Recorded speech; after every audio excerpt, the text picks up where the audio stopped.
Sama dengan kalian menyalakan lampu untuk Roh Kudus sangat gembira. Kita membaca kitab Keluaran belum pernah begitu semangat. Allah sangat baik. Kita telah membaca kitab Keluaran berulang kali,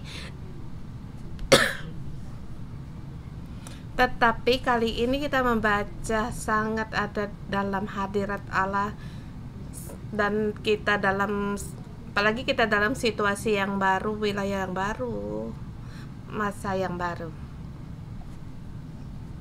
Kita punya pewahyuan yang baru, dan terlebih lagi Allah hendak membantu kita dan mengingatkan kita bagaimana kita diluncurkan, dan kita melihat bagaimana Musa diluncurkan, umat Israel diluncurkan, dan hari ini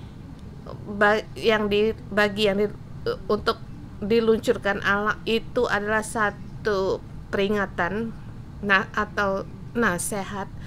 Di dalam kitab ini sejarah Musa membawakan umat Israel keluar dari Mesir.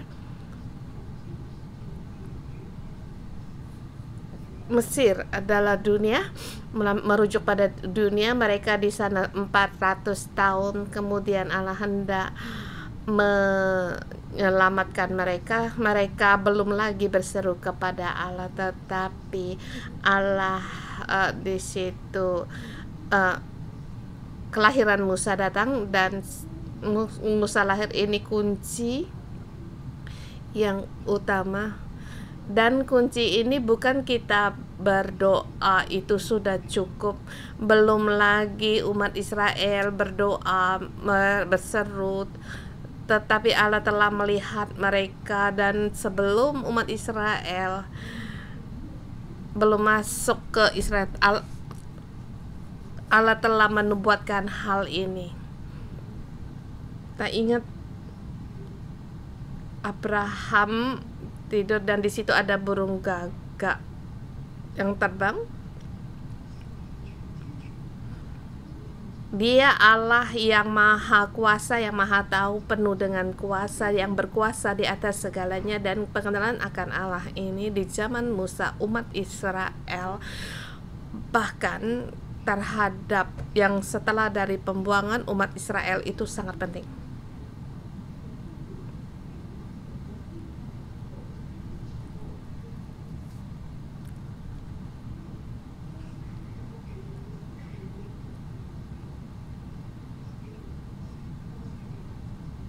Sebab mereka dalam pembuangan, dalam jajahan Babel dan Persia, terlebih dahulu dijajah oleh Babel, kemudian Persia.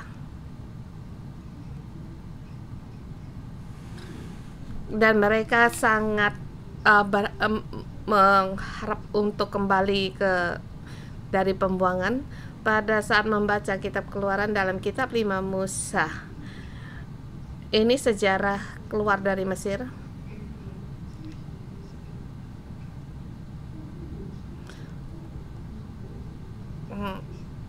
Ini sangat penting, dan berfirman kepada mereka,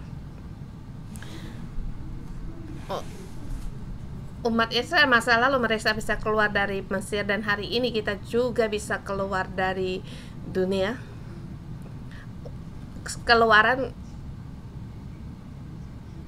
Kitab Keluaran setelah dari pembuangan, atau setelah keluar dari pembuangan, telah menjadikan kitab ini sudah ada dan memberikan semangat bagi mereka. Walau bagaimanapun Firaun akan membebaskan mereka, sebab itu kehendak Allah.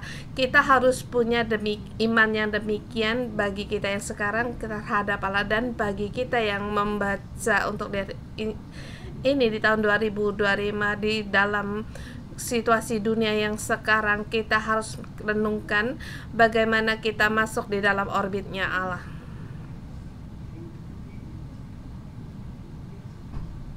Dari tahun kemarin Allah telah memberikan pewahyuannya kita sebagai pohon kehidupan, yaitu janji sebagai kerajaan imam, dan janji kehendak Allah seperti sebagaimana kehendak Allah yang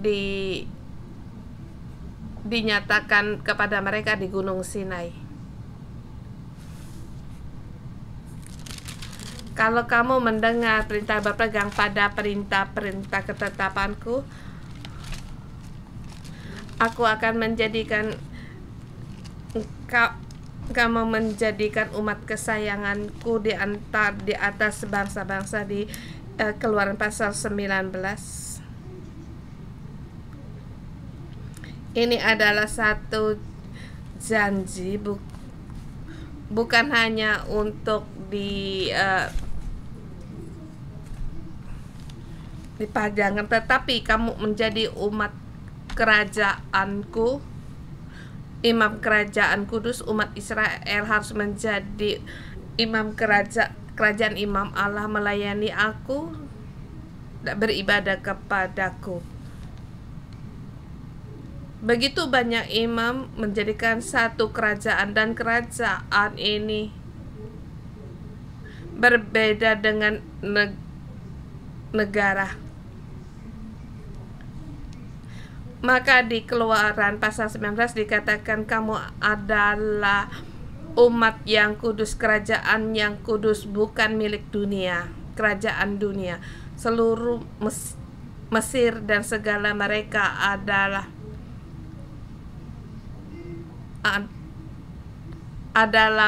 kerajaan dunia. Hanya kerajaan imam menjadikan kerajaan kudus yang aku lahirkan dan yang aku bimbing masuk di dalam tanah perjanjian, membawa kamu keluar dari Mesir, dan yang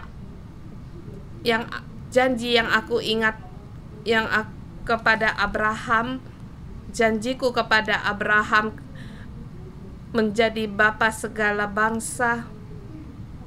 Kamu diberkati, maka keluarga keturunanmu diberkati.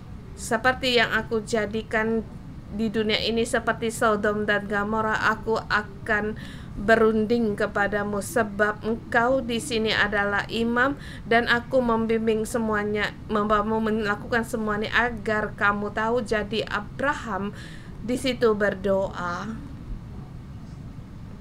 kalau masih tinggal 10 orang benar, apakah engkau akan memusnahkan kota ini?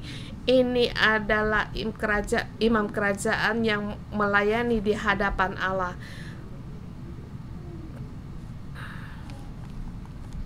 Allah berjanji kepada anak cucu menjadi berkat segala bangsa. Aku memberkati Abraham agar keturunannya menjadikan berkat bagi segala bangsa. Ini adalah kerajaan imam. Keturunannya akan menjadikan kerajaan imam menjadi, yaitu kerajaan kudus, umat yang kudus. Demikian melayani Allah. Yakub membawa 70 jiwa masuk ke Mesir.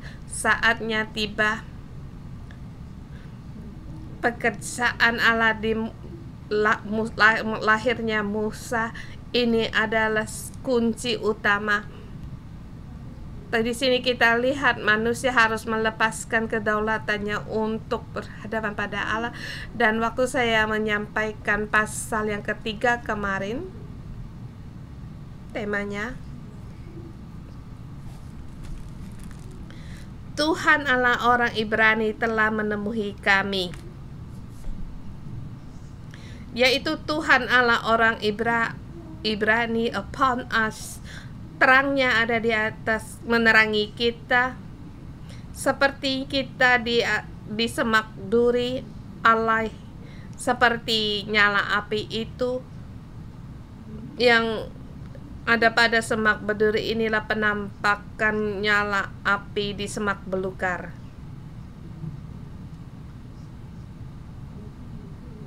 Umat Israel bersama kita masih hidup dalam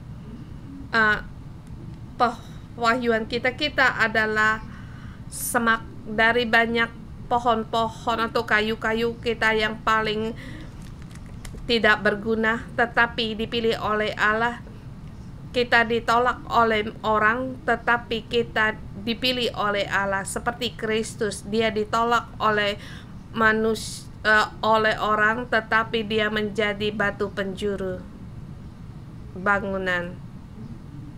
Kita adalah semak duri. Kita harus tahu dalam segala hal kita tidak bisa. Kalau kamu sombong, Allah tidak akan memilihmu.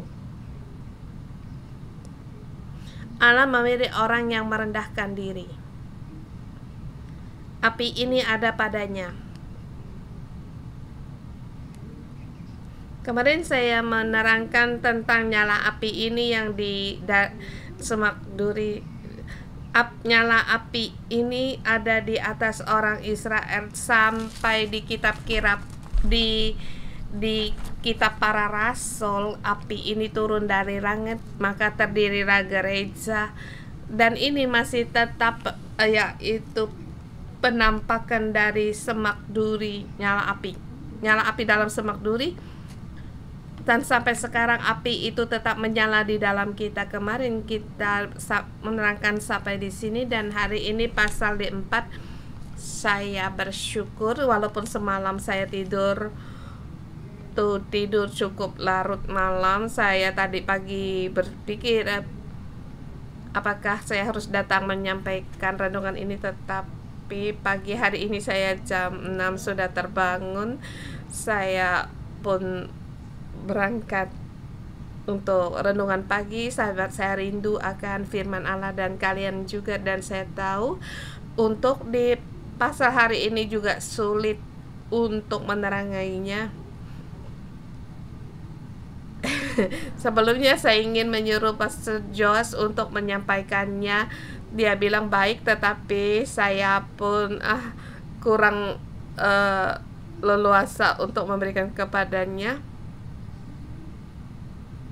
Sampai di pasal yang ke-4 ini, dengan saya memberikan tema Allah Maha Kuasa tidak bisa pada manusia.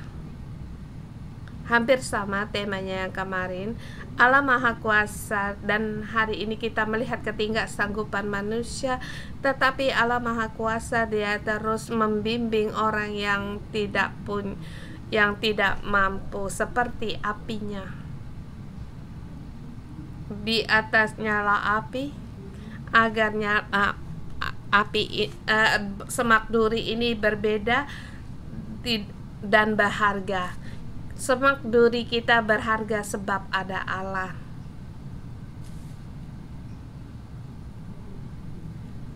Kita tidak memiliki apapun, apapun tidak bisa lakukan, kita pun tidak mempunyai apapun. Apa yang kita miliki, kemarin kami makan siang bersama Happy Team gitu. Happy Team dia membagikan suaminya. Suami saya juga tinggal di tempat hampir sebaya umur. Waktu dia tinggal di perumahan kecil, dia mencuri permen karet. Permen karet. Kalau zaman saya dulu, permen karet itu ada gambar Putri Salju. Saya berbagi waktu saya mencuri permen karet saya ditangkap, kemudian dibawa ke kantor polisi. Itu menjadikan ingatan saya seumur hidup. Saya pertama kali dibawa ke kantor polisi. Saya berpikir, mengapa dulu sampai ketahuan. Tapi puji Tuhan, sejak perkara itu saya tidak lagi mencuri. Saya sangat malu. Waktu saya kecil, saya tidak punya uang jajan. Jadi saya waktu masa kecil, di tempat kami banyak orang akan mencuri permen karet. Ya, seperti suami saya juga mencuri, sepertinya sangat eh, bangga, tetapi bukan. Itu masa perkembangan kami tidak memiliki apapun, tetapi Allah memilih kami. Banyak orang yang lebih pintar dari kita, yang lebih lihai dari kita lebih banyak, atau kita katakan hidupnya yang lebih baik dari kita juga masih banyak. Orang yang baik juga, yang lemah lembut juga banyak. Juga ada orang yang berdosa, tetapi Allah memilih orang yang berdosa, yang mau merendahkan diri dan mau diajar, yang tinggi hati, yang tidak mau taat.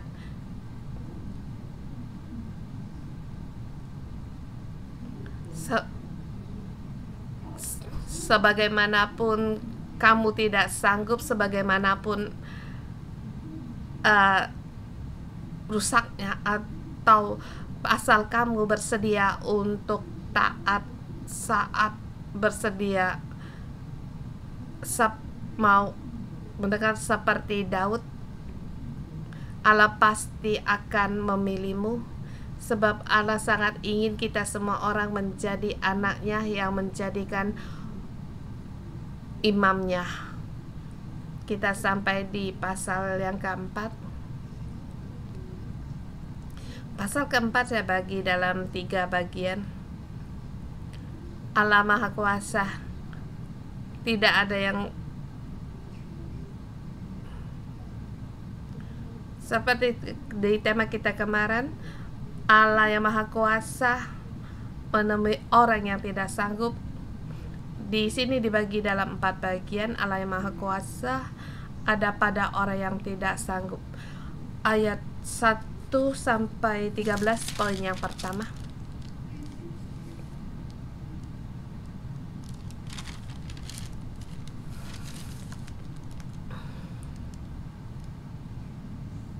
Di paragraf ini, Allah Maha Kuasa agar orang yang tidak sanggup untuk keluar dari wilayah keamanannya. Sebab kita merasa kita tidak bisa, seperti Musa, dia merasa tidak bisa, tetapi bagi Allah yang ingin agar orang melihat, bukan melihat ketidaksanggup, tetapi kekuasaannya. Kalau kita mau diluncurkan, kalau kita cuma melihat ketidaksanggupan sendiri, bagaimana bisa dilakukan? Sebab kita telah percaya kita tidak sanggup. Tetapi jadi apa yang harus kita lakukan? Mata kita harus memandang Allah. Allah telah memanggil saya, menyusahkan saya lakukan. Musa selalu merasa dirinya tidak bisa. Sesungguhnya dari pasal 3 sudah dimulai. Kamu lihat di pasal 3 ayat 11, Allah telah memanggil dia, melihat penglihatan dia, telah menanggalkan kasutnya. Semak api menyala ada di depannya, dan di semak api menyala itu ada malaikat Allah, tetapi dia menutupi kepalanya. Allah telah berfirman kepadanya, aku hendak menyelamatkan umat Israel keluar dari Mesir, dan aku akan mengutus engkau untuk menghadap pada Fir'aun, dan bawalah keluar umatku dari Mesir. Dan bagaimana tanggapan Musa? Siapalah aku? Aku bukanlah siapa-siapa. Atau boleh dikatakan, aku bukan manusia, aku bukan orang yang kamu cari. Engkau telah berbuat salah. Siapalah aku? Tapi Allah berfirman, aku memilihmu, sebagaimanapun kamu, aku menyertaimu. Ini tanda bagiku. Siapakah kamu itu tidak peduli. Aku adalah Allah yang Maha Kuasa.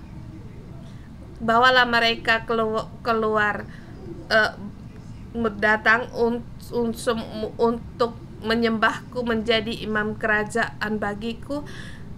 Inilah hadirat Allah, dia Kemarin saya membaca di sini, saya sangat terharu, tetapi ketidakcukupan waktu untuk berbagi kepada kalian.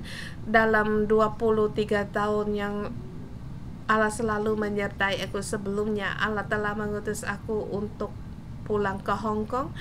Allah berkata bahwa Dia hendak bekerja di Hong Kong, pergilah. Saya ingin di mana Allah ingin bekerja, di situ aku bekerja. Jadi waktu saya tiba di Hong Kong, tiba di hotel, saya langsung sujud.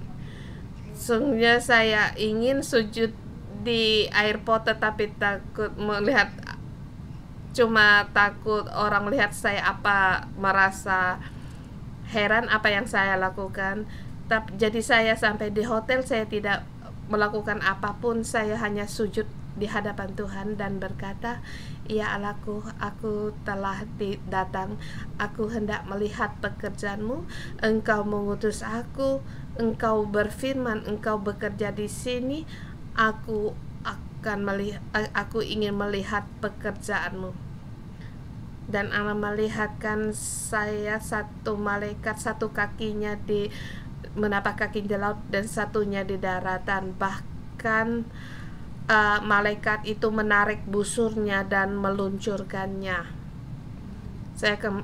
Dia membalikkan tubuhnya, dia situ meluncurkan busurnya, panahnya.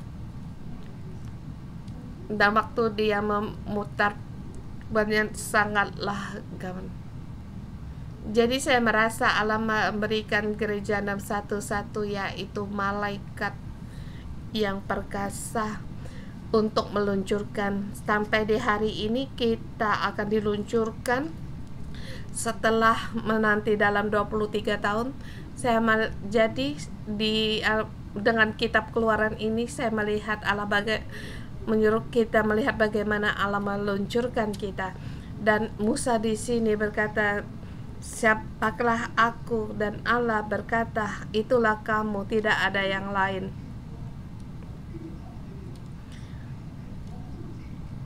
Tapi Musa berkata, "Apabila mereka bertanya, siapa yang mengutus aku kepadamu, sedangkan namanya aku pun tidak tahu." Musa berkata kepada Tuhan, "Apapun aku tidak tahu, dan bahkan sampai kepada Engkau aku tidak mengenal. Bagaimana aku bisa sampai kepada mereka? Aku tidak seperti ini, bukan urusanku. Ini bukan perkaraku. Siapalah aku? Aku lagi tidak mengenal Engkau. Kalau ada orang bertanya kepadaku, siapa yang menyuruh kamu datang ke sini? Aku tidak tahu apa yang harus aku perbuat." Tetapi di situ Allah terus menanggapi dia, menjawab dia, seperti yang memberikan tahu kepadanya, "Aku adalah aku." Sampai di pasal 4 ayat 1. Sahut Musa kepada Allah, "Mereka tidak percaya kepadaku walaupun aku tahu namamu. Aku pergi kepada mereka, mereka pasti tidak percaya kepadaku." Kita lihat pasal 4 ayat ke-10. Lalu kata Musa kepada Tuhan, Tuhan, aku ini tidak pandai bicara, dahulu pun tidak, dan sejak."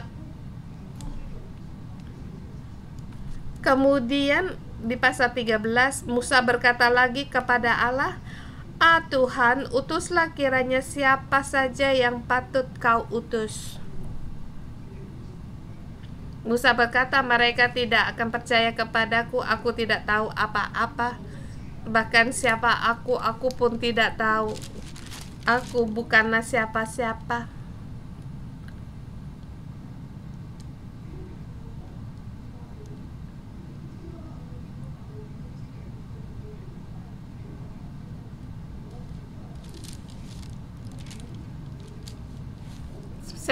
Aku bukannya siapa-siapa, kamu menyuruh aku menghadap Firaun untuk membawa umat Israel, sedangkan aku tidak tahu apa-apa. Tapi Allah berkata, "Itulah kamu."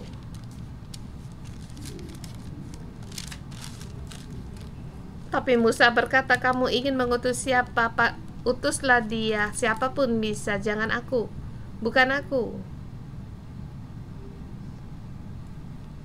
Sampai di sini bangkitlah murka Allah. Bagaimanapun aku berkata, kamu tidak mau mendengar dan tidak percaya. Kita lihat Allah Maha Kuasa, semak duri menyala,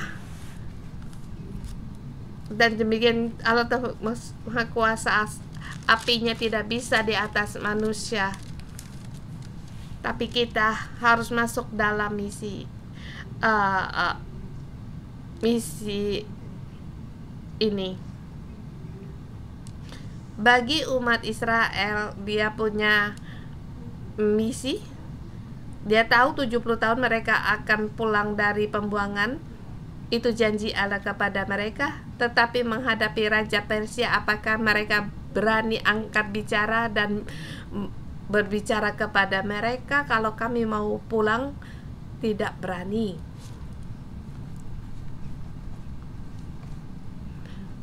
Tetapi kitab Keluaran memberitahukan kepada kita harus berbuat demikian.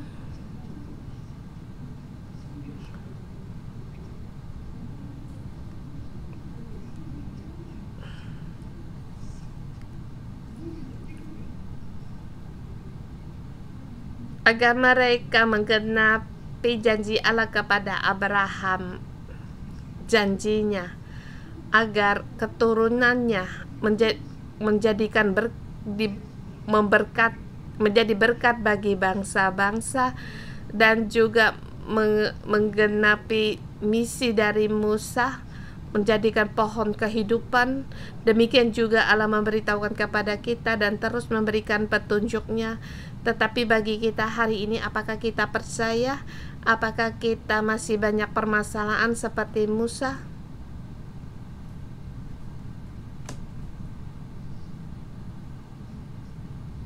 Aku bukanlah siapa-siapa, membaca Alkitab pun sedikit. Apakah orang akan percaya kepada kita?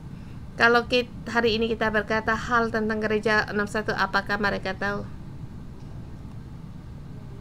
Seperti Pastor Joshua, waktu aku bersaksi, orang berkata itu palsu, itu karangan.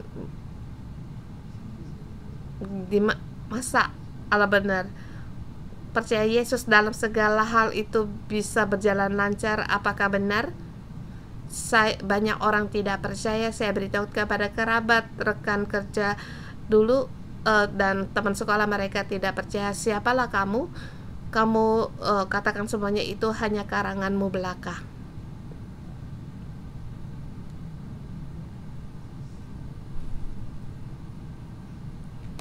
Sesungguhnya Allah ingin kita keluar dari area aman kita seperti Musa. Bagaimana dia membimbing Musa keluar dari tempat amannya? Musa berkata, orang tidak percaya kepadaku, dan Allah di situ berfirman, lakukan tiga perkara. Apa yang di tanganmu? Tongkat. Menyuruh Musa lemparkan itu, dan menjadi ular, ambil menjadi tongkat kembali. Aku orang yang tidak punya kuasa ini bisa melakukan hal ini. Sesungguhnya aku harus mengatasi musuh. Aku punya kekuatan yang demikian, tetapi ini yang difirmankan Allah. Sesungguhnya aku membawa hadirat Allah. Di dalam hadirat Allah aku bisa melakukan semuanya ini.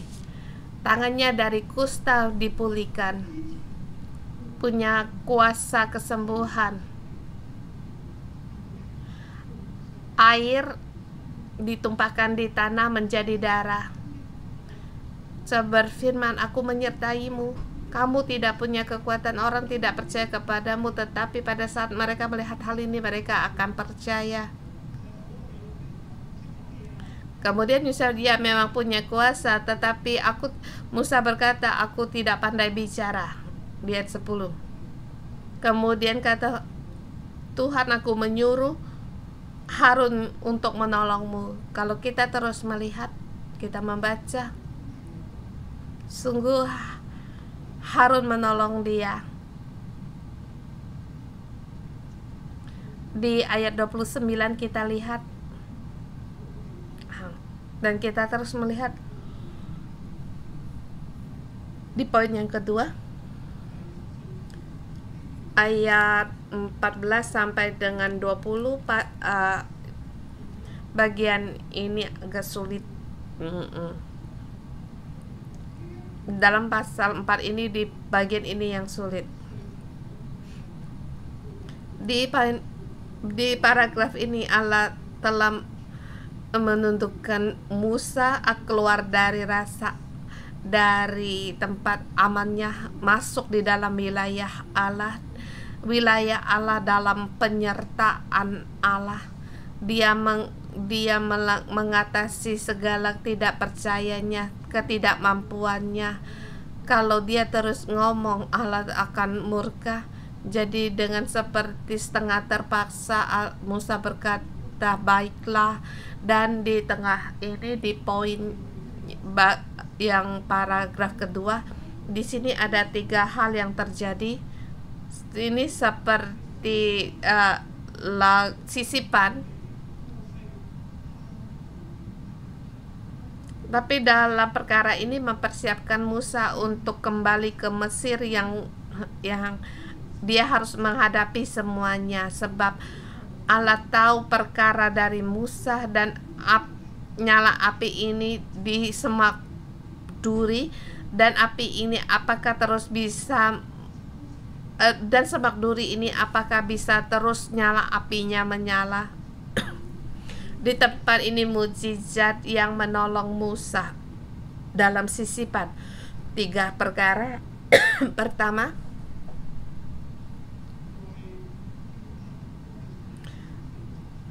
menyuruh Musa untuk menolong dia, ayat 14 sampai 17. Maka bangkitlah murka Tuhan terhadap Musa. Ia berfirman, bukankah di situ Harun orang Lewi itu kakakmu? Aku tahu bahwa ia pandai bicara, lagi pula ia telah berangkat menjumpai engkau, dan apabila ia melihat engkau, ia akan bersukacita dalam hatinya. Maka engkau harus berbicara kepadanya dan menaruh perkataan itu ke dalam mulutnya. Aku akan menyertai lidahmu dan lidahnya, dan mengajar kepadamu kamu apa yang harus kamu lakukan. Ia harus berbicara bagimu kepada bangsa itu, dengan demikian ia akan menjadi penyambung lidahmu, dan engkau akan menjadi seperti Allah baginya. Dan bawalah tongkat ini di tanganmu, yang harus kau pakai untuk membuat tanda-tanda mukjizat. Kamu ada tongkat ini. Tongkat ini mempunyai kekuatanku dan kuasaku, otoritas dariku. Bawalah tongkat ini. Inilah bukti penyertaanku kepadamu. Jadi kamu jangan takut pada saat kamu percayaku. Aku adalah Allah yang Maha Kuasa. Kamu berani untuk keluar dari tempat amanmu, karena aku menyertaimu. Inilah tanda-tanda bagimu. Kamu berkata kamu tidak pandai bicara, maka aku mengutus orang yang pandai berbicara bagimu, penyambung lidah bagimu. Ialah kakakmu yang menjadi lidah bagimu. Tapi dia harus melihat kamu seperti Allah, sebab aku menyertaimu lewat kamu berbicara kepada Harun. Apa yang aku firman kepada kamu, katakan kepada Harun, maka Harun akan keluar berbicara bagimu. Ini anugerah kuberikan kepadamu. Aku berikan Harun kepadamu, membangkitkan Harun, dan aku juga akan memberikan kamu pandai untuk bicara. Dan kamu membawa tongkat ini, kamu akan melakukan mukjizat. Kamu punya mukjizat sebab aku yang menyertaimu. Di sini Allah tidak memberikan Musa untuk di situ untuk mengundurkan diri. Di sini melihat Allah ada gregetan sebab yang dia telah berkata berulang kali, tetapi Musa di situ banyak alasan. Seperti Musa, dia melihat nyala api, dia ketakutan menutupi mukanya dan akhirnya dia di sini tidak lagi memberikan kesempatan untuk Musa untuk menolak. Di sini adalah seperti lagu sisipan. Di dalam Allah punya kasih karunia Allah tidak membiarkan Musa untuk menolak, dan kasih karunia Allah memberikan Harun kepadanya. Segala hal untuk menolak hal itu Allah telah menutupnya. Dan lagi pula, kamu bawa tongkat mujizat ini. Pada saat Allah memanggil kita, atau pada saat Allah memanggil umat Israel meninggalkan Babel pada saat mereka untuk kembali ke Yerusalem, pada saat Allah memanggil kita masuk dalam misi pohon kehidupan, kita pun berkata kita takut dan banyak kekhawatiran.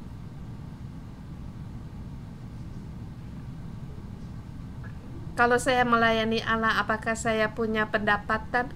Bagaimana dengan perekonomianku? Aku masih banyak pengeluaran. Pada saat aku sakit, apa yang harus perbuatkan? Apakah gereja tidak peduli kepadaku?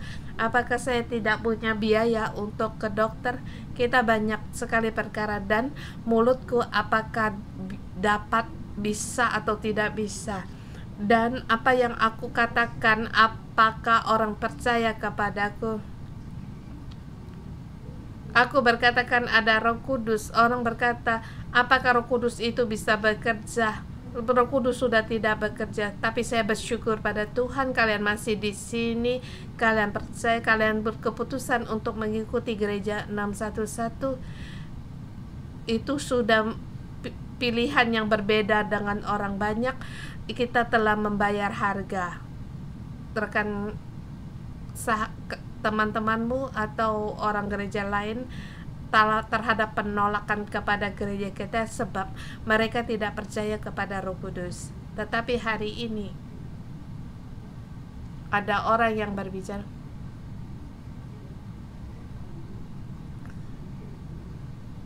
mereka berkata satu gereja yang di kebangunan gereja itu penginjilan karismatik itu tuh sudah baik, tetapi itu kita harus bayar harga.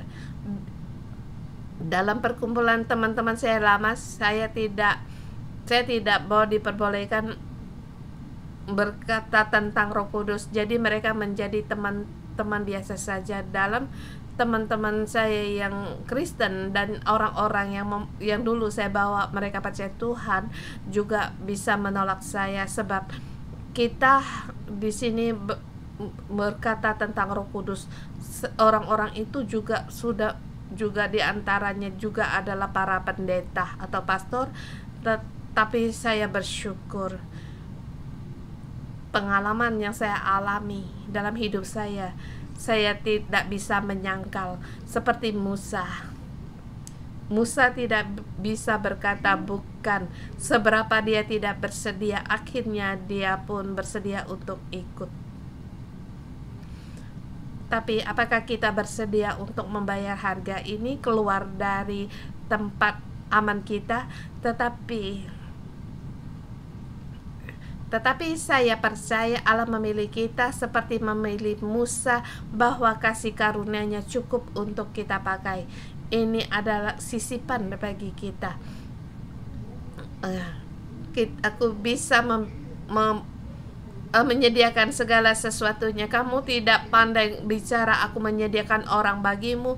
Kamu punya kekuatan, aku memberikan kekuatan padamu. Sesungguhnya kita kaya, kita pun tidak tahu, sebab Allah Maha Kuasa menyertai kita, memberikan kita banyak anugerah. Yang kedua, sisipan ini, atau boleh dikatakan bridge dalam sebuah lagu, kita harus taat dalam penantian. Allah menyuruh Musa, dia pun menanti. Di ayat kita melihat bagaimana penantian Musa. Lalu Musa kembali kepada mertuanya Yetro serta berkata kepadanya, "Izinkanlah kiranya aku kembali kepada saudara-saudaraku yang ada di Mesir untuk melihat apakah mereka masih hidup." Dia berkata, "Aku kembali bertanya kepada mertuaku sebab sudah 40 tahun aku bersama dengan mereka dan aku harus dengan izinnya. Dia mengizinkan maka aku pergi, kalau dia tidak izinkan aku pun tidak bisa berbuat apa." Jadi waktu dia pulang, dia bertanya kepada mertuanya. Ini juga adalah sopan santun. Dan Yitro berkata kepada Musa, "Pergilah dengan selamat." Mertuanya ini sebagai tanda dia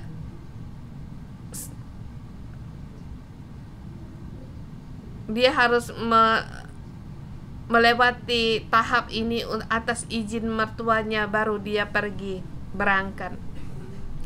Jadi pada kita menanti untuk melakukan demikian, di ayat 19, "Adapun Tuhan sudah berfirman kepada Musa di Midian, kembalilah ke Mesir, sebab semua orang yang ingin mencabut nyawamu telah mati." Kembali di sini Tuhan menjamah Musa dan berfirman kepadanya, dan dia punya firman-Nya Tuhan saatnya untuk kembali. Allah menyuruh dia kembali ke Mesir, dan di ayat 20 Musa mengikuti. Di ayat 20 kemudian Musa mengajak istri dan anak-anaknya, lalu menaikkan mereka ke atas keledai, dan ia kembali ke tanah Mesir, dan tongkat Allah dipegang di tangannya. Tongkat pedang, dia membawa kuasa Allah, kekuatan Allah. Dia membawa istri dan anak-anaknya kembali ke tanah Mesir. Ayat 21, firman Tuhan kepada Musa, "Pada waktu engkau hendak kembali itu ke Mesir, ingatlah supaya segala mujizat yang telah kuserahkan ke dalam tanganmu kau perbuatlah di depan Firaun, tetapi aku akan mengeraskan hatinya sehingga ia tidak membiarkan bangsa itu pergi. Maka engkau harus berkata kepada Firaun, beginilah firman Tuhan, Israel ialah anakku yang sulung. Sebab itu aku berfirman kepadamu, biarkanlah anakku itu pergi supaya ia beribadah kepadaku. Tetapi jika engkau menolak membiarkan pergi, maka aku akan membunuh anakmu yang sulung." Musa diluncurkan harus mengatasi kelemahannya, keluar dari tempat amannya. Tetapi dia harus menanti. Di situ ada firman Tuhan, maka dia pun berangkat. Ini sangat penting, kita selain punya kasih karunia Tuhan, kita pun harus menanti di waktunya Tuhan. Di sini, di tengah-tengah penantian, Allah akan menjumpai Musa. Dia di tengah perjalanan membawa istrinya, anak-anaknya, dengan membawa tongkat Allah berangkat. Bahkan Allah mempersiapkan Musa. Dimulai dari ayat 21 dikatakan, "Pada saat kamu kembali di Mesir, hal-hal yang akan kamu alami, dan apa yang aku firmankan hendaklah kamu katakan kepada Firaun dan seluruh rakyat Mesir. Aku hendak melakukan mujizat. Sebab hati Firaun keras, dia tidak akan membiarkan kamu pergi. Jadi hendaklah kamu ikuti yang apa aku katakan, melakukan mujizat, bahkan membunuh anak sulung." Sebelum Musa sampai di Mesir, dia telah siap. Kamu pergi ke Mesir, telah ada persiapan dan telah akan ada bentrokan perlawanan berhadapan dengan dia, tetapi kamu hendak melakukan mukjizat, tetapi beritahukan kepadanya Allah hendak membunuh anak sulungmu. Hal itu akan terjadi. Di poin dalam sisipan ini, di tengah penantian, kita harus punya firman Allah, dan firman Allah akan menunjukkan kepada kita apa perkara yang akan kita alami. Pada saat mengutus saya kembali ke Hong Kong, saya pun siap, jiwa saya siap. Apa yang akan saya hadapi di Hong Kong seperti di hari ini, sebab kita di tengah kegelapan, kita menjadi terang bagi Tuhan. Kita berperang dengan kegelapan. Semak berduri, di atasnya ada api, dan juga merujuk bahwa kita tidak punya kemampuan, tetapi karena kita ada hadirat Allah dan karena kita ada penyertaan Allah dalam segala situasi kita berbeda. Di tengah padang gurun, di belantara kita menjadikan terang. Kita yang hadapi di mana-mana kegelapan yang seperti kita hadapi sekarang, kita harus berperang. Jadi dari tahun 2004, waktu kita mulai ada pementasan drama, saya mengambil keputusan setiap tahun harus ada di situ peperangan antara hitam dan putih. Harus ada peperangan dengan iblis. Jadi setiap drama baik itu di hari di drama Esther atau di perayaan Pondok Daun, ada satu tahun tidak ada di situ peperangan antara terang dan gelap ini. Saya bertanya kenapa tidak ada, mereka tidak bisa jawab. Jadi saya meminta mereka itu diharuskan untuk didramakan, sebab di akhir zaman kegelapan di mana-mana. Mengapa kita dihadapi serangan? Sebab musuh kita tidak ingin kita menjadi terang. Dia ingin melenyapkan terang itu. Kita pikirkan kita adalah semak duri, di atas kita ada api hadirat Allah. Apa yang musuh inginlah lakukan? Dia ingin menggunakan cangkir menutup kita, atau kita dengan drum ditutup, sehingga kita tidak berguna, dan kita akan menjadi sangat tidak berguna. Kita harus berperang. Semakin kita melaju berjalan, peperangan kita semakin besar. Baik dalam demonstrasi, kita pun banyak peperangan. Setelah masa demokrasi, kita menghadapi pandemik dan juga menghadapi perekonomian dan dunia, dan sampai hari ini terhadap penyerangan kita lewat media. Semakin elektronik semakin canggih, seperti menggunakan alat-alat elektronik ini, musuh memakaikan alat-alat ini, dan kita percaya Musa ada sebagai kunci. Tetapi pada saat ini kita menghadapi peperangan ini, kita tidak perlu takut seperti Musa. Kita merasa kita tidak punya kemampuan, tidak kuat, kita takut, tetapi kita ada Tuhan di dalam kita. Bahkan dengan mengandalkan kasih karunia Tuhan di dalam kita, dan pada saat kita menanti Tuhan ada petunjuk dari Allah, dan pada saat dengan membawa petunjuk Allah, tetapi dalam menanti petunjuk Allah darimu, bagaimana tanggapanmu atau reaksimu. Dan seperti hari ini kita mendapatkan misi menjadi pohon kehidupan, bagaimana reaksimu? Kita mungkin banyak satu yang berlawanan, atau kita menghadapi Apakah kita juga mendapatkan pewahyuan ini? Kita juga tidak percaya, kita bahkan seperti berlawanan, dan kita tidak percaya pewahyuan atau petunjuk yang dari Allah. Di tempat ini ada sisipan yang ketiga, dan ini agak sulit. Nanti saya jelaskan, kamu akan mengerti.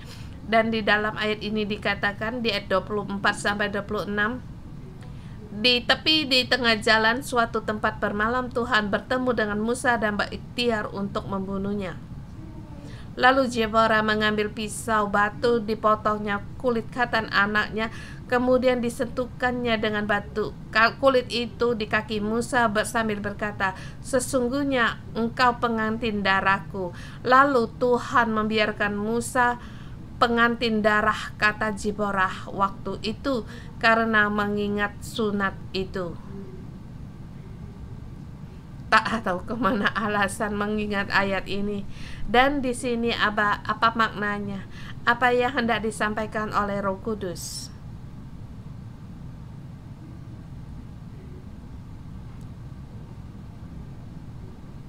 Mereka waktu terus berjalan dengan membawa tongkat alas sampai di suatu tempat untuk bermalam. Di tempat bermalam itu bertemulah Tuhan dengan Musa. Bertemu ini seperti saling berhadapan. Ketemu. Dan Tuhan ingin membunuh dia. Tuhan bertemu dengan Musa dan berikhtiar untuk membunuhnya. Seketika dia datang. Bahkan seketika dia bertemu dan berikhtiar untuk membunuh, dan saya pikir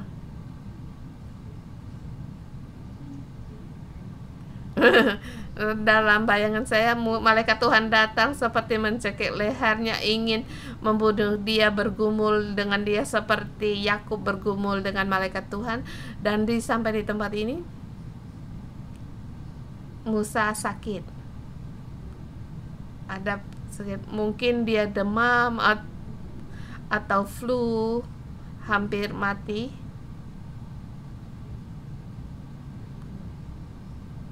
Di tempat ini istrinya Zipora mengerti satu hal.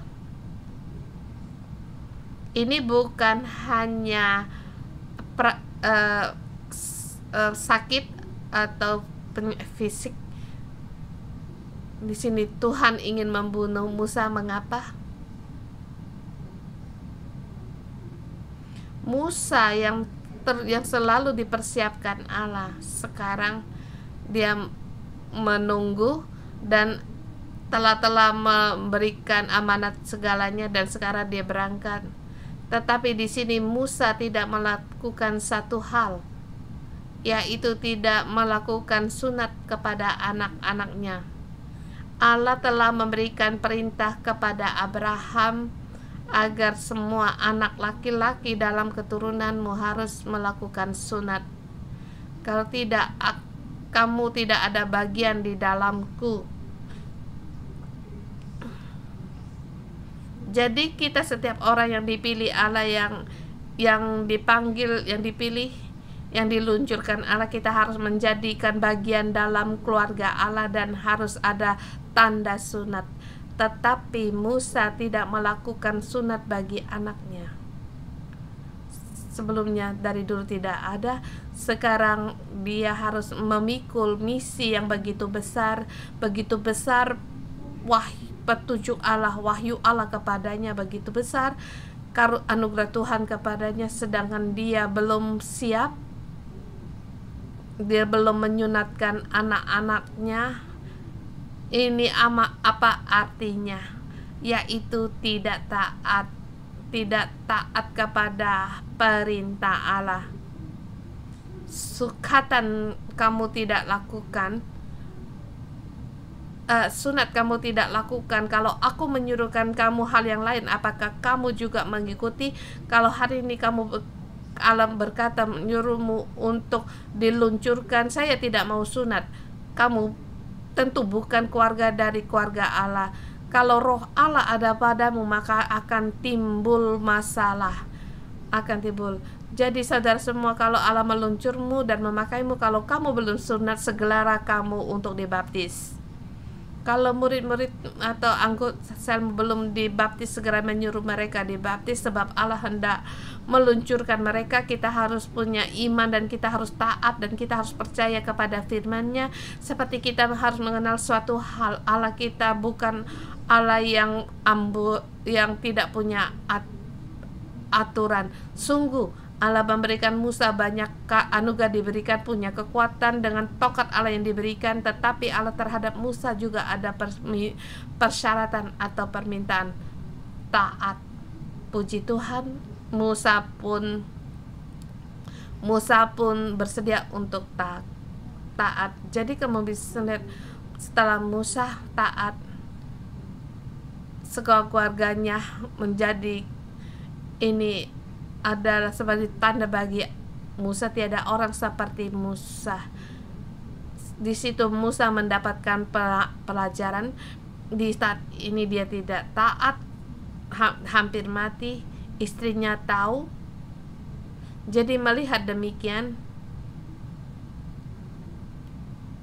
memanggil anak-anaknya datang dan di situ mengkanankan, memotong kulit katan anaknya, langsung dikatankan, dan kulit katan itu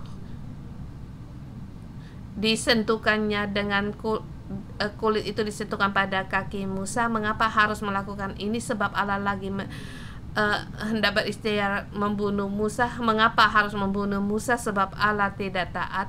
Agar Allah meminta kepada Musa untuk dia taat kepada hukum Taurat. Kamu adalah yang penerus atau menyampaikan hukum Taurat, tetapi sedangkan kamu tidak melakukan perintah dalam hukum Taurat.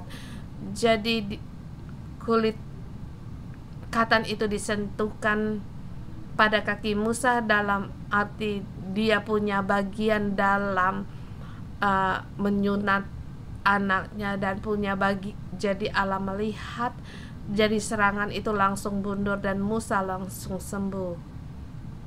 Ini adalah sisipan yang sangat penting bagi Musa. Musa, kamu sampai di Mesir, kamu diluncurkan Allah membawa umat Israel keluar dari Mesir. Yang kamu harus ingat yaitu kamu harus taat kepada Allah. Saudara semua, kita kalau hendak diluncurkan Allah di dalam obirnya, kita harus taat kepada Allah. Dan seterusnya dia sampai di Mesir, segalanya berjalan dengan lancar, puji Tuhan. Karena keterbatasan waktu, puji Tuhan, kita dengan pujian merespon Tuhan Allah kita. Haleluya.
Tuhan, kami memuji Engkau sebab Engkau memilih kami Engkau memilih kami setiap orang. Dari dulu kami lemah, dulu kami tidak berguna, seperti kami banyak kekurangan, tidak percaya, tetapi karena pilihan kami berharga sebab Engkau menyertai kami. Saudara kita bersyukur atas pilihan Allah kepadamu. Dari kita yang tidak berguna ini sampai dipakai, mari kita berdoa, kita bersyukur pada Tuhan.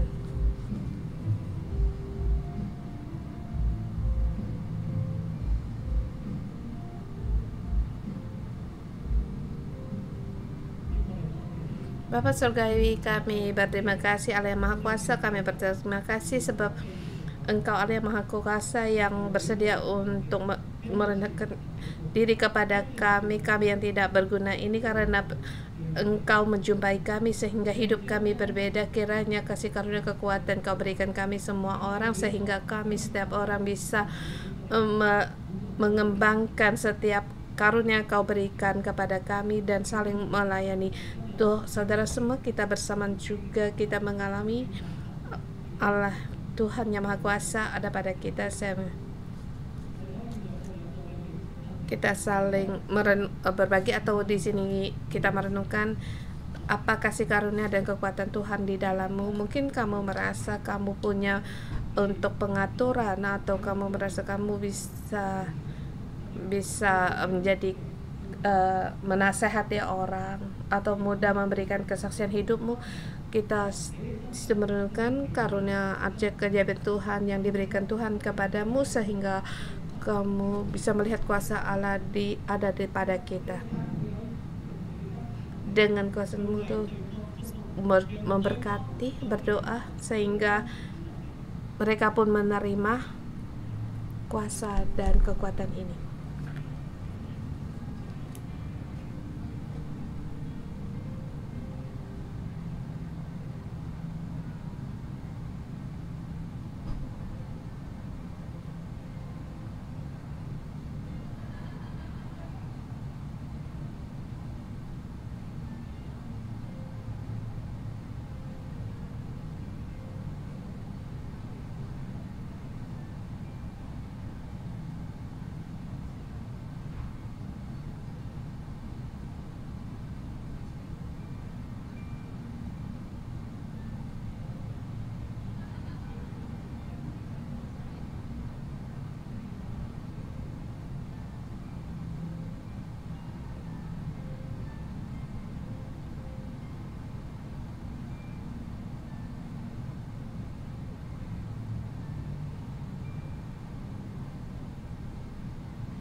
Tuhan, kami berterima kasih. Kami yang tidak memiliki, kami bahkan kami yang merasa tidak berguna, seperti semak duri yang berantakan hidup kami. Tetapi Tuhan, kami berterima kasih Engkau memilih kami, memakai kami, dan menerima karunia mempunyai kami holy being. Kau berikan kepada kami, dan kami berterima sehingga kami dipulihkan dan kami diluncurkan. Demikian Engkau mengasihi kami, Engkau bersedia untuk mempercayai kami di dalam kerajaan-Mu. Kami bersedia untuk diluncurkan dalam kerajaan-Mu yang kemuliaan-Mu. Terima kasih Tuhan. Terima kasih Tuhan, pada saat kami menghitung kasih karunia-Mu, anugerah-Mu, kami sangat bergembira.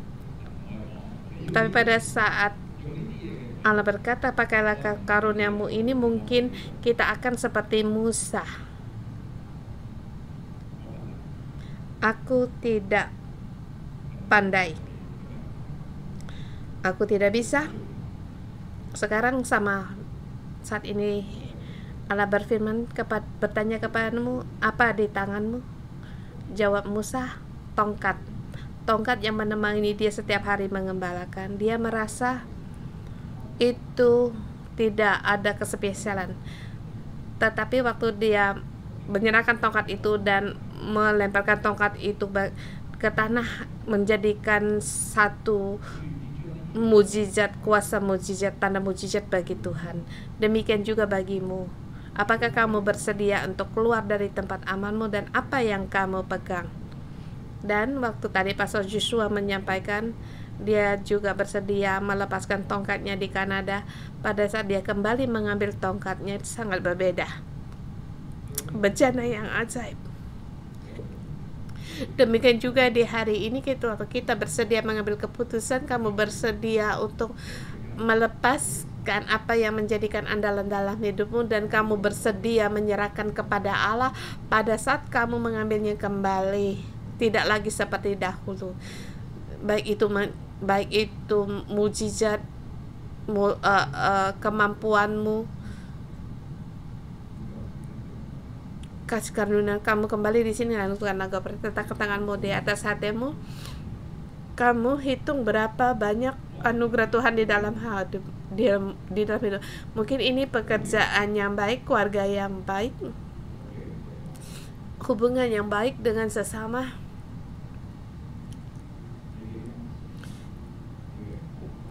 karunia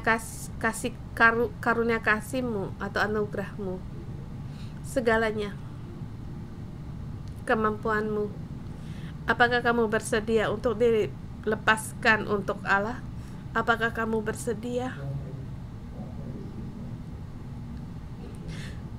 Musa bersedia melepaskan 40 tahun sebagai pengembala.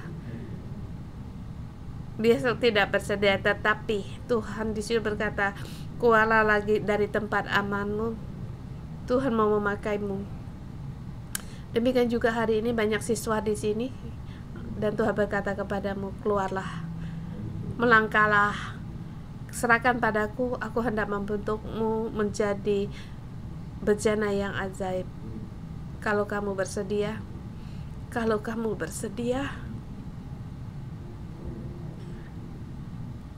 kamu bisa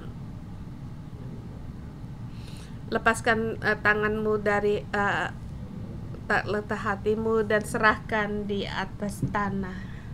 Kita sujud di hadapan Tuhan. Aku berdoa kepadamu, kita sujud. Tuhan Yesus, segala yang aku miliki adalah milik Engkau. Aku bersedia untuk melepaskannya. Ke pekerjaanku, kemampuanku, karunia kasih-Mu, keluargaku, segalanya ada di dalam tangan-Mu. Tuhan, pakailah. Hari ini aku di hadapan-Mu tidak memiliki apapun, hanya aku memiliki Engkau. Aku meninggalkan tempat amanku untuk melangkah di jalan di mana Allah ingin jalan yang Engkau ingin aku lalui. Tuhan hendak meluncurkanku berjalan di jalan-jalan-Mu seperti Musa. Bimbinglah hidupku, aku hanya percaya kepada Engkau. Ya Allah, aku percaya kepadamu, jangan tinggalkan aku. Engkaulah segalanya bagiku, tolonglah aku, bentuklah aku sehingga kehendak-Mu terjadi di bumi ini, di bumi ini dipakai oleh Engkau. Terima kasih Tuhan, Engkau dengar doaku dalam nama Tuhan Yesus Kristus, amin. Tuhan, kami berterima kasih kepada Engkau.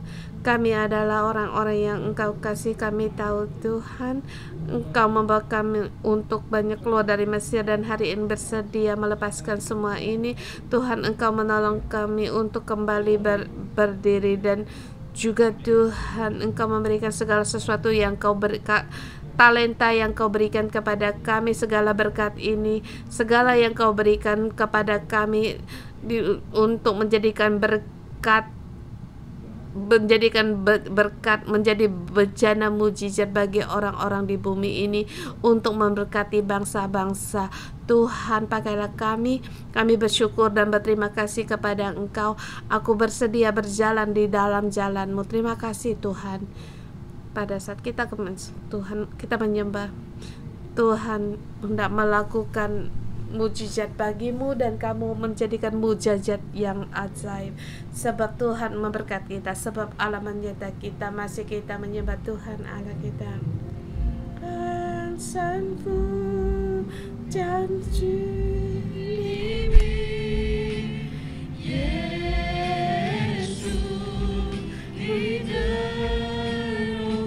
Tuhan, aku bersedia taat di dalam kemuliaan segala yang aku punya, segala yang aku miliki, segala semua hidupku Tuhan, aku adalah milik-Mu, selamanya milik-Mu.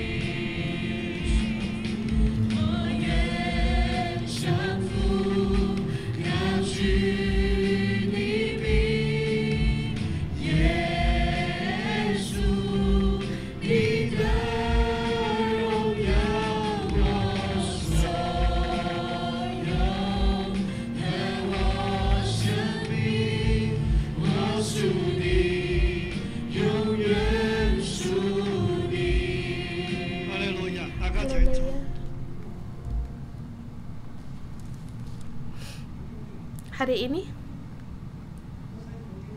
yang dalam sisipan yang dialami oleh Musa, dia hendak kembali ke Mesir dan diluncurkan oleh Allah, dan dia pun sungguh melakukan. Pejamkan mata kita. 3 sisipan ini, apa ada peringatan apa bagimu?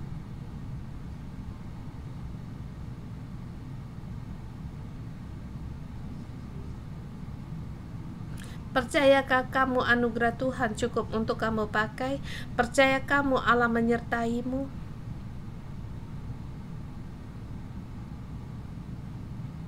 Kedua, di masa penantian, apa yang Tuhan katakan kepadamu? Sudah siapkah kamu?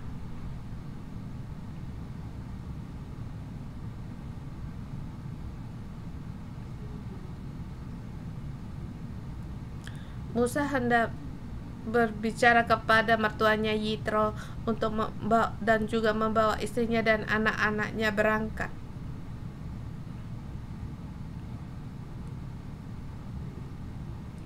Di masa penantianmu,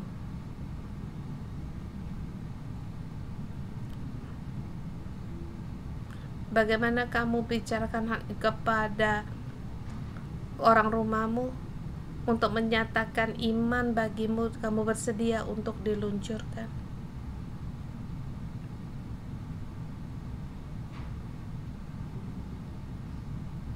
Bagaimana kamu bersedia untuk setia diluncur kepada? Seharusnya pendampingmu tahu dan orang rumahmu tahu, dan juga kamu harus punya firman yang datang dari Allah, dan Tuhan akan memberitahukan kepadamu apa yang akan kamu hadapi. Apakah kamu sudah siap menghadapi? ketiga, apakah kamu sungguh-sungguh seluruhnya untuk taat?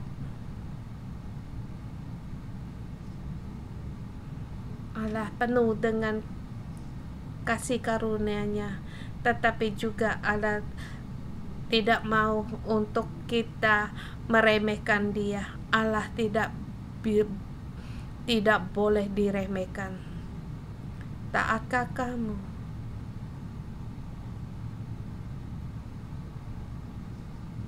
Pada saat kamu merenungkan, kamu berdoa pada Tuhan, dan terimalah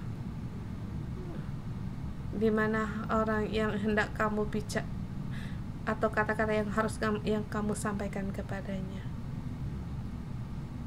Di manakah tempat di mana kamu belum taat, mohon pada Tuhan untuk menolongmu. Di mana bagian yang kamu merasa kamu tidak bisa, beritahu Tuhan, beri aku karunia. Saatnya kamu berseru kepada Tuhan, mempersiapkan dirimu sendiri untuk diluncurkan.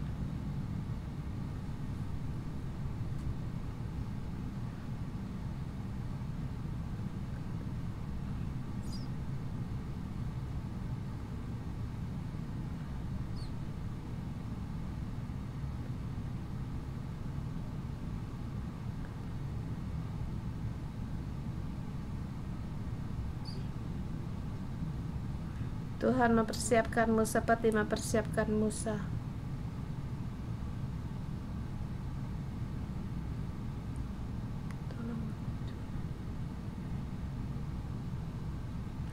Anakku, setelah berdoa,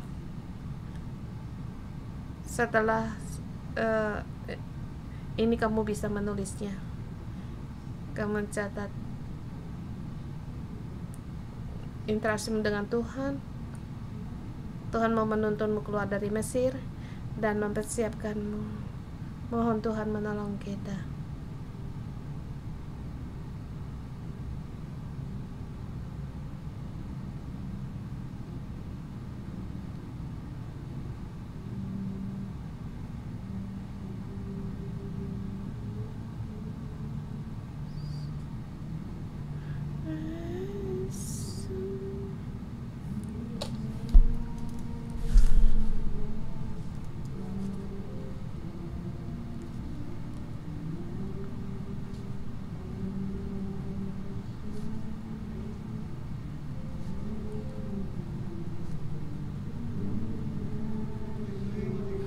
Kita angkat tangan kita.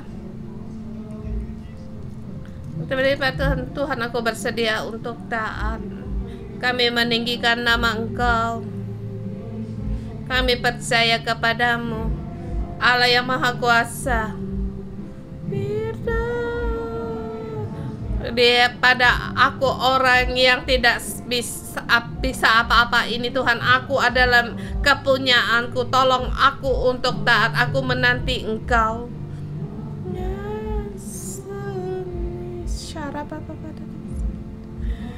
Tuhan, biarkan dengan hidup kami untuk menyembah kepada Engkau.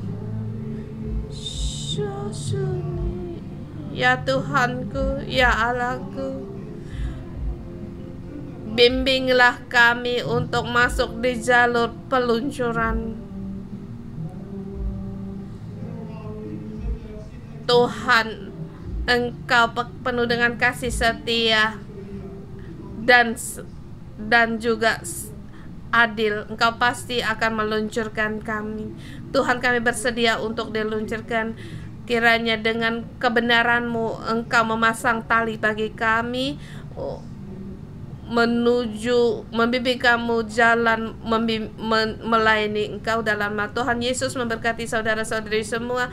Darah Kristus mengusap kita, mengampuni segala dosa pelanggaran kita, masuk dalam kesempurnaan kita untuk memakaimu dan mempersiapkanmu dan memakaimu. Roh Kudus, siapkanlah kami semua orang untuk masuk di dalam jalan kehidupan. Bimbing kami, beri kami anugerah-Mu yang cukup. Tolong kami untuk taat, dan juga Engkau memberikan pewahyuan bagi kami setiap langkah kami mengikuti Engkau. Terima kasih Tuhan, dalam nama Tuhan Yesus Kristus berdoa, amin. Puji Tuhan, terima kasih. Kita renungan pagi sampai di sini. Tuhan Yesus memberkati.